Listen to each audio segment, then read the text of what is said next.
Okay, folks, welcome back to the channel. Hopefully you're a returning visitor. Even better, you might be a new visitor. If you are, click that little subscribe button. If you like what you see, I've been doing a lot of shorts lately, just because you can shoot a short, get it uploaded and everything in about 10 minutes versus the whole thing of having to set up a full-length video. But those of you who do the YouTube thing know that the full-length videos, they help out the channel quite a bit more from the advertising revenue, things like that. So, and my camera seems to be picking up some black band scrolling. I think it's from the LED lights that I'm losing, so hopefully those won't be too much of a nuisance while I'm doing this video. But today, we're taking a look at two 44 Magnums. Now, what's the purpose of these, you know, a person might ask. And really, I think really there's two purposes, and these cover it pretty well. This one came out first. What we've got here is a Ruger Alaskan. This is in 44 Magnum. This one is a 6-shot 44 Magnum revolver, and you can see that it's clear, and it has a 2.5-inch barrel on it. Okay. Now, the next one is a Smith & Wesson Model 69. This is the Combat Magnum, is what they call it. Now, this one has a 2.75-inch barrel, so it's about a 1/4 inch longer as far as the barrel goes, but it's only a 5-round 44 Magnum. Why did they come out with these? Well, really, in my opinion, these are for predator defensive situations. In other words, a lot of guys will carry either one of these in bear country. If you need to defend yourself against a bear, maybe a ticked off moose or something like that. The Alaskan, the Ruger one, came out in 2004. And being that it's called the Super Red Hawk Alaskan, really that's Ruger's way of telling you, hey, that's what we designed this for. So we're going to take a slow pan at this, and there's those black bands again. Well, I hope those aren't making the video just too miserable. I've got to figure out my lighting situation. Now, those of y'all who know Rugers, especially the Red Hawk and like the GP100 line, y'all will know that this one is built like a tank. I mean, look how thick the metal is in the top strap here. Has adjustable rear sight, fixed front sight. I think both of them are like that. Yeah, both of them have a fixed front. The Smith, and we're going to do some side-by-side comparisons. We're just going to take a look at each one first. This is a monster. This is a monster. This one, now Smith & Wesson, I think they don't, when they came out with this, which was in, when they come out with the 2014, 2015, I think is when they came out with the Combat Magnums. They didn't really target this for being like a hunter weapon, something to carry while you're in the wild, etc. I really think Smith's target on this was to make a 44 Magnum that could potentially be an EDC type weapon. Now, to each their own. You can't argue a 44 Magnum, even a 44 Special, as far as the capabilities of it. But man, this would be a monster to carry every day. Now we're going to go through and look at some of the differences in them. The Ruger, as y'all have guessed, is, and as I've already illustrated, is a lot heavier, a lot more heavier duty. But okay, one thing you'll notice on the Ruger is that it locks in right here at the crane. See that little part right there? That actually engages in that little spot that you'll see the little notch right there by my thumbnail. And when you close the cylinder, that little piece retracts to let it engage. And then you have an engagement back here at the back as well. Okay? Very, very heavy duty. The Smith is like most traditional Smiths. It has a an engagement in the back, the same as the Ruger does. Now here it has a small little baldy tint. I don't know if you can see that by my index finger with my fingernail. See how you push that in? And what that does is that pops into this part right here to engage it right in the crane. A good solid lockup as well, something that's worked for a lot of years on their revolvers. Not quite as heavy as this one is, though. Not quite as heavy as that, mainly because it doesn't have the mechanism. It's just the little pop valve on the Smith that pops up, and not pop valve, a little pop like a check ball that pops up and down, whereas this one has a little blade that will actually engage it into that. Now, of interesting note on the Ruger is that the ejection rod here does not spin. Not this outside of it. See that? You can see the line in that. When the cylinder spins, it doesn't spin. A little bit different from the traditional revolvers, where you can see the Smith is much more traditional. The ejection rod will spin with it. So the question might come to mind, which one of these would you carry? You know, obviously the Smith is going to be lighter. How much lighter? Well, let's knock that out right here while we're sitting here. If I remember right, the Smith is around 32 ounces. And again, this is empty. 34.1 ounces for the Smith. The Alaskan, 43.7 ounces. Wow, that's a monster. That is a monster, folks. I can tell you that, to me, I've got a big belly and a little bitty skinny waist. I couldn't belt carry either one of these, to be honest with you. But most guys, when they're carrying these in the backcountry for defense against four-legged predators, will usually use a chest holster. A rig where the gun is carried in the middle of your chest, which surprisingly, I've worn some chest holsters a few times before, is not an uncomfortable way to carry this.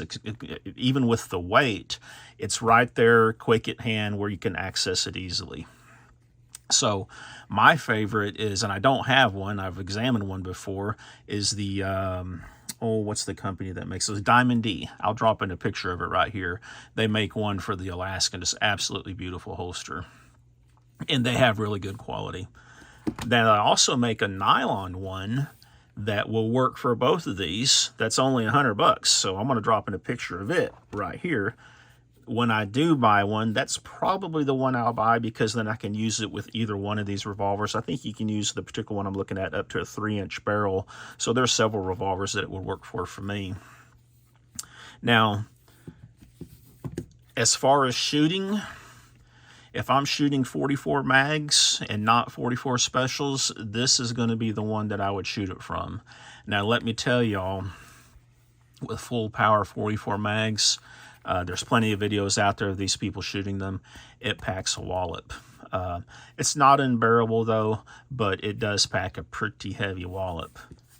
This one, in my opinion, I consider this, you know, at 34 ounces, whatever it was. I kind of consider this gun a 44 special that's capable of shooting 44 mags. You know, can it shoot 44 Magnums? Yes, it can. Would I carry 44s in it? Well, if I'm carrying this for bear defense, yes, I probably would.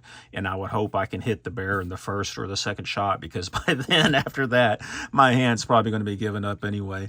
But, you know, that reminds me that there was a story, I think it was in 2009, 2010, a guy in Alaska, which I'm sure there's probably been plenty of cases, but there is one documented one where a guy used one of the Alaskans against a brown bear.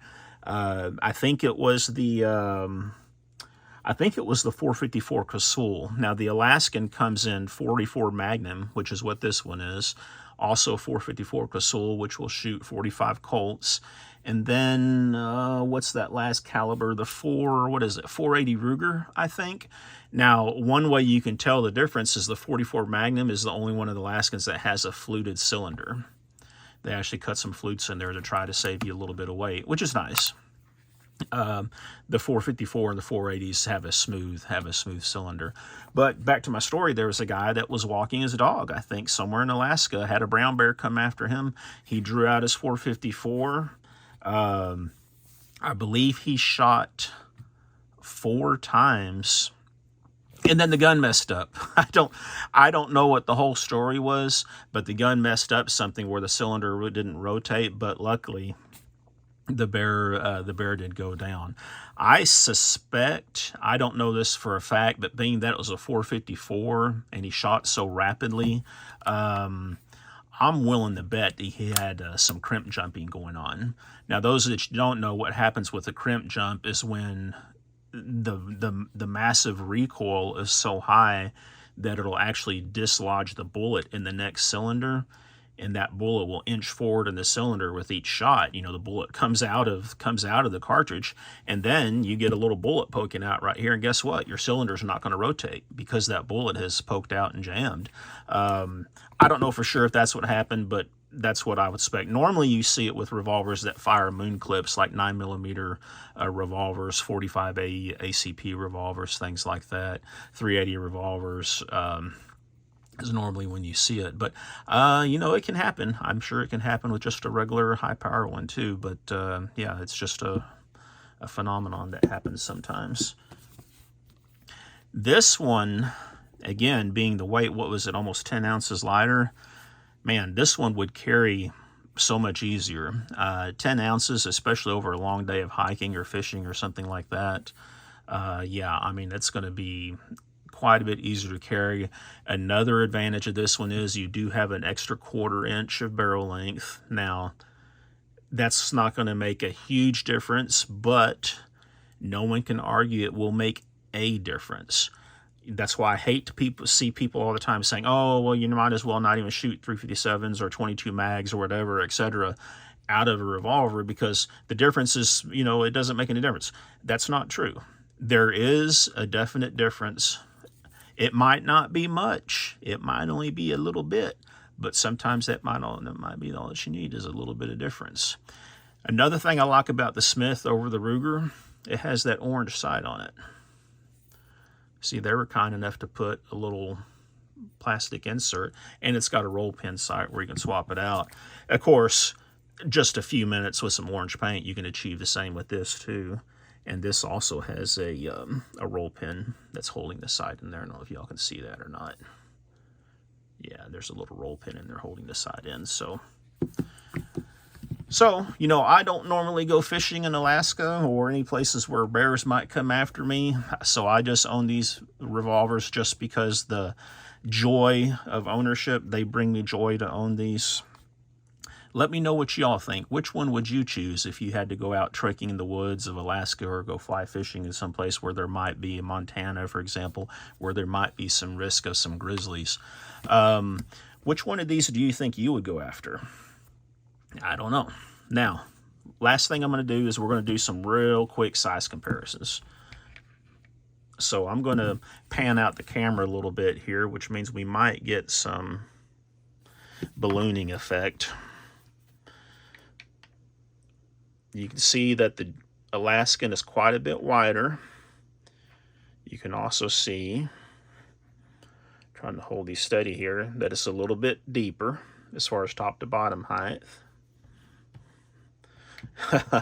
Boy, I tell you what, in this image right here, you can really see the difference in it. Look at all the steel in that Alaskan, man. This one might be a little bit tricky. Yeah, I don't think I'm going to be able to get these into an image where, especially with my camera zoomed out, right there is a pretty good representation.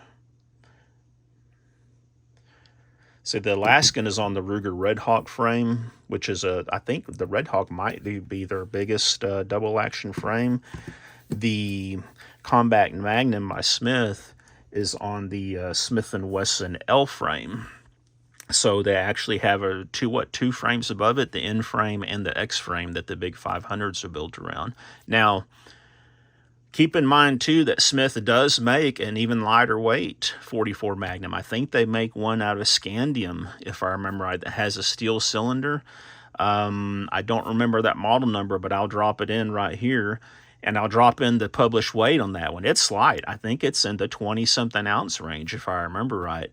To me, putting 44 Magnums in that one would just be absolute insanity. But you know what? Hey, sometimes insanity is what brings you back to earth a little bit. You know what I mean, y'all? These are both fine guns. Honestly, I don't, if the weight and size is not an issue, you can't go wrong with either one of these. Obviously, the biggest advantage is going to be the Alaskan has 6 rounds versus 5. And to me, in a situation where you might be having some grizzly chasing after your butt or something like that, think about Anthony Hopkins and Alec Baldwin. What was that movie? The Edge. Yeah. I bet you they would have liked to have either one of these given that situation. Sometimes an extra round might be all that y'all need. But yeah, let me know what y'all think. I think they're pretty cool revolvers just to sit and look at and take out to the range. I don't enjoy 44 Magnums out of this one. I will shoot 44 Specials out of it. It's a nice gun with that. This, I'm not going to say I enjoy 44 Magnums, but it's bearable. But I tell you, 44 Specials in this Alaskan, it's like shooting a little 22 Magnum revolver in this monster. Y'all, thanks for watching. I know I tend to ramble on and stuff like that. I'm not scripted. I don't have any notes or anything like that. And again, this is the first full-length video I've done in quite some time, so I'm sure I'm rambling a little bit more than usual. Check out my shorts. Y'all, and do me a favor. Let's try to build my channel subscription base up. If you got this far, share this video with a couple of your friends or something like that. Make sure they subscribe and make sure you always click on that like button, drop a comment in. All that is good stuff that helps keep the channel going. You guys be safe out there, and I hope 2025 is going to be a great year for everybody. Take care.